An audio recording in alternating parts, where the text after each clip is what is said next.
गेल्या काही दिवसांपासून मुख्यमंत्री फडणवीस आणि उपमुख्यमंत्री शिंदे यांच्यामध्ये दुरावा असल्याची चर्चा आहे। त्यामध्ये आज छत्रपती संभाजीनगरमध्ये हे दोन्ही नेते होते। छत्रपती संभाजीनगरमधल्या एकाच हॉटेलमध्ये फडणवीस आणि शिंदे थांबलेले होते। मात्र एकाच हॉटेलमध्ये असूनही या दोन्ही नेत्यांची भेट झाली नाही। या संदर्भात स्वतः मुख्यमंत्री फडणवीसांनीच माहिती दिली आहे।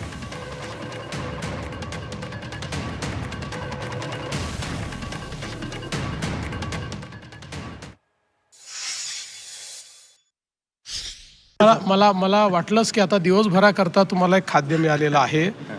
असं आहे, मी रात्री उशिरा आलो आणि मी त्यांच्यापेक्षा लवकर चाललो आहे, कारण मी माहिती घेतली त्यांची सभा माझ्या 1 तास नंतर आहे। त्यामुळे भेट झाली नाही, उद्या होईल, त्याला काय। म्हणजे शेवटी आम्ही दोघेही आता प्रचारात पूर्णपणे मग्न आहोत। फोनवर तर आमचं बोलणं रोजच होतं, त्याच्यामुळे आता भेट झाली नाही झाली तर ते तयार व्हायचे आहेत। मला लवकर निघायचं आहे, कारण माझ्या सभा लवकर ठेवल्या आहेत। यात कोणची मोठी गोष्ट आहे? तुम्ही चालवा दिवसभर, झाली नाही भेट, झाली नाही भेट। रात्री तुम्ही एकत्र हॉटेलमध्ये होते, काही संवाद झाला, भेट झाली? मी अगोदर आलो होतो आणि मुख्यमंत्री महोदय नंतर आले होते आणि इथं एकत्र पैठणमध्ये सभा होत्या। आता त्याच्यामध्ये फोनवर आमची चर्चा होत असते। त्यामुळे निवडणूक आयोगावर चर्चा होईल? चर्चा तर रोज चालू असते आमची। सध्या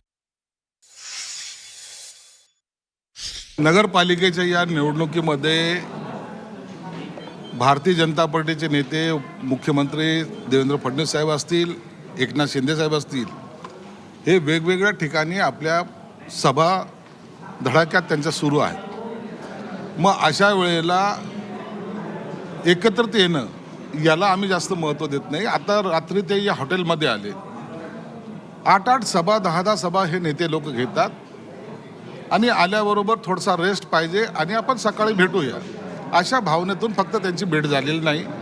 परंतु आले, मग रात्री एकमेकाला उठवलं का नाही, त्यांच्या हातात हात का नाही घेतला, हे प्रश्न आमच्यासमोर गौण आहे। देवेंद्र फडणवीस साहेब असेल, एकनाथ शिंदे साहेब असेल, अजितदादा असतील, यांचे संबंध अत्यंत चांगले आहेत। परंतु कोणीतरी त्याच्यात आणखीन काहीतरी यांच्यात बिनसलं की काय, या पद्धतीचे जे काही बातम्या पेरायचा प्रयत्न करतात त्याच्यामध्ये कोणतेही तथ्य नाही।